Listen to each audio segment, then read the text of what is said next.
Assalamualaikum warahmatullahi wabarakatuh. Salam sejahtera bagi kita semua. Kami dari peserta Latsar CPNS Kabupaten Kendal, kelompok 4, gelombang 2, kelas E, akan mempresentasikan mengenai analisis isu kontemporer. Marilah kita masuk ke pembahasan materi. Isu kontemporer yang akan kita analisis terkait dengan hoax, yang termasuk ke dalam kejahatan mass communication. Hoax adalah berita atau pesan yang isinya tidak dapat dipertanggungjawabkan, atau bohong atau palsu, baik dari segi sumber maupun isi. Sifatnya lebih banyak mengadu domba kelompok-kelompok yang menjadi sasaran dengan isi pemberitaan yang tidak benar. Pra-analisis isu hoax yang kita identifikasi antara lain: 1. Hoax tentang pemerintah Republik Indonesia minta masyarakat ikut wajib militer antisipasi Perang Dunia Ketiga.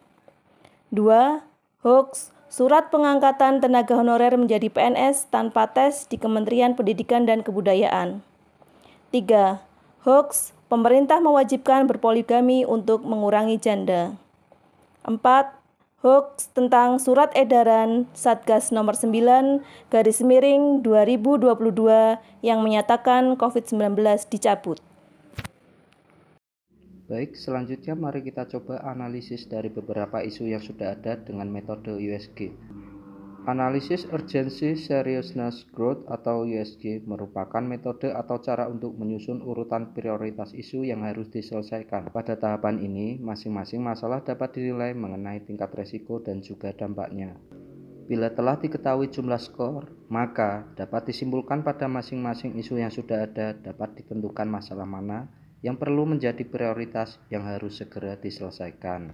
Jadi, kesimpulan dari beberapa isu tersebut yang harus lebih dulu diselesaikan yaitu mengenai isu tentang surat pengangkatan tenaga honorer menjadi PNS tanpa tes di Kementerian Pendidikan dan Kebudayaan, karena memiliki tingkatan resiko paling besar di antara isu yang lain. Selanjutnya, setelah terpilihnya isu yang menjadi prioritas, mari kita mendalami dan menganalisis isu menggunakan metode Fishbone. Di sini, isu yang menjadi prioritas adalah berita hoax, surat pengangkatan tenaga honorer menjadi PNS tanpa tes di Kementerian Pendidikan dan Kebudayaan.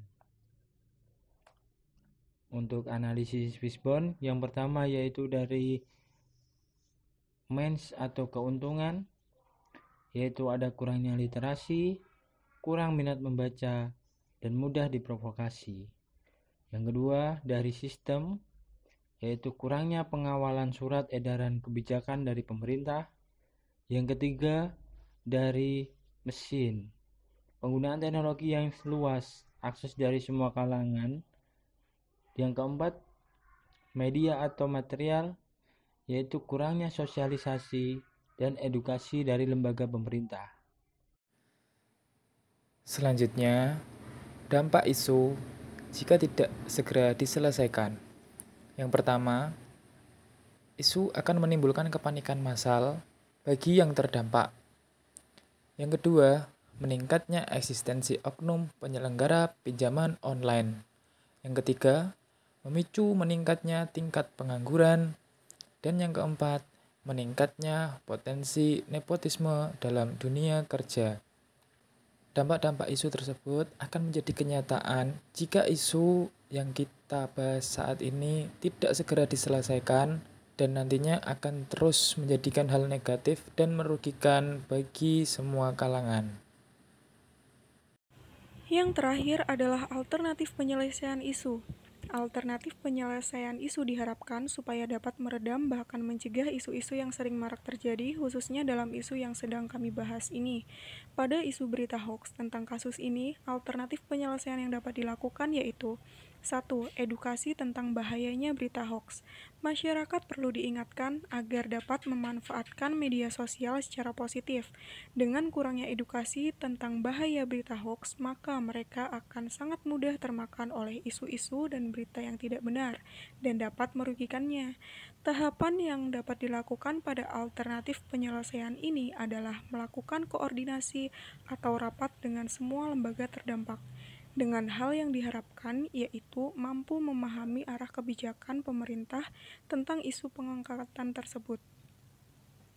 Pihak yang terkait pada alternatif ini diantaranya kepala lembaga, pemerintah, perwakilan, tenaga honorer. Yang kedua adalah pembimbingan dan pengawasan penggunaan media sosial kepada semua lapisan masyarakat.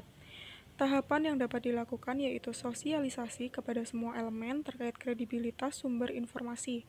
Hasil yang diharapkan dari alternatif penyelesaian ini adalah agar semua lapisan menjadi lebih bijak dalam menganalisa informasi dan lebih bijak dalam menyebarkan berita untuk orang lain.